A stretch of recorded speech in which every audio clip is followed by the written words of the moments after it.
One of the things that I found out that was sort of amazing about your history, you briefly mentioned it right before we started, you were a Marxist at one time in your life. Most people will find this hard to believe, but it is true. But it's not that unusual. Most of the leading conservative thinkers of our time did not start off as conservative. You had a couple like Bill Buckley and George Will. But I mean, Milton Friedman was a liberal and a Keynesian. Hayek was a socialist. Ronald Reagan was so far left, at one point the FBI was following him. You know? So there's a huge movement from the left to the right as people get older. Yeah, I'm well aware, as I mentioned to you earlier, as a former progressive, I understand that movement in the modern sense. Do you remember sort of what you were thinking, what appealed to you at that time about Marxism? Yes, I mean, there was no alternative being discussed. My first job was as a Western Union messenger.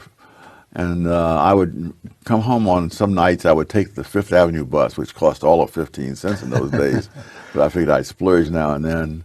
And I would drive, it would go all the way up Fifth Avenue, past all these Lord and Taylor and all these fancy places. And then across 57th Street past Carnegie Hall and down Riverside Drive, and that was sort of the Gold Coast area. And then as I came across this long viaduct, that turned into 135th Street. Suddenly, there were the tenements, and I wondered, why is this? I mean, it's so different, and nothing in the schools or in most of the books seemed to deal with that, and Marx dealt with that.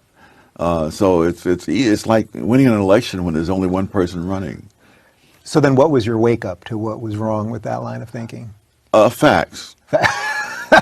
Well, you know, we could probably end the interview right there. Yeah, Facts. There you go. And specifically, my first professional job, I was a summer intern at the U.S. Department of Labor, and I realized from dealing with these people that the U.S. Department of Labor, one of my biggest concerns was about minimum wages. It has been for a long time.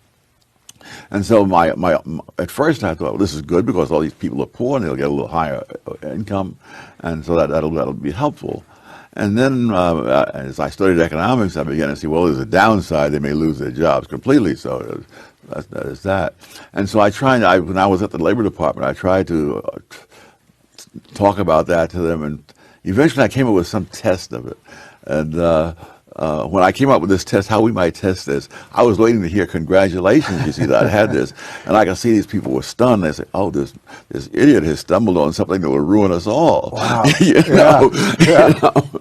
And I realized the U.S. Department of Labor had its own agenda and interests. And that did not necessarily mean that whether poor people lost their jobs for minimum wages or got higher pay was their highest priority. Yeah. How much longer did you last at the department? That was really the turning point. Yeah. And then I began to see that all these government agencies and whatnot, they have their own institutional incentives.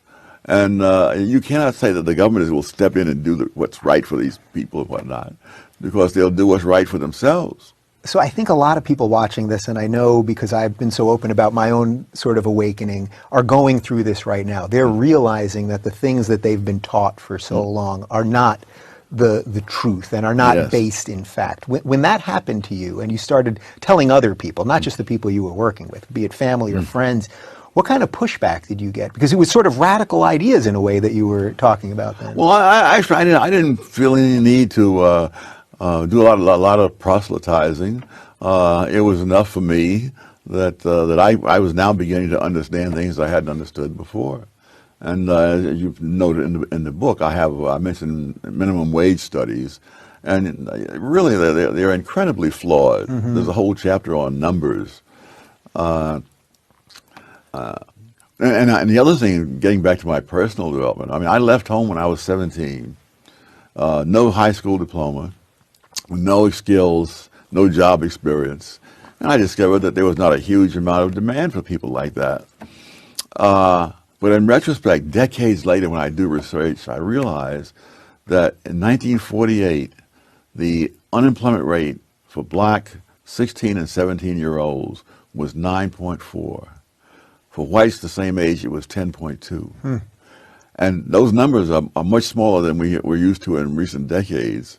And there's no serious racial difference. In fact, the blacks at my age bracket, we're doing just slightly better. And of course, one of the things that the minimum wage law does is that it creates unemployment, raises it to multiples of what it was. 1948 was a special time because the minimum wage law was passed in 1938, and in the intervening 10 years there was huge inflation, and the law hadn't gotten changed. And so for all practical purposes, there was no minimum wage law. But had we had these wonderful liberals insisting that I be paid a living wage that would support a family of 4, I would have been unemployed.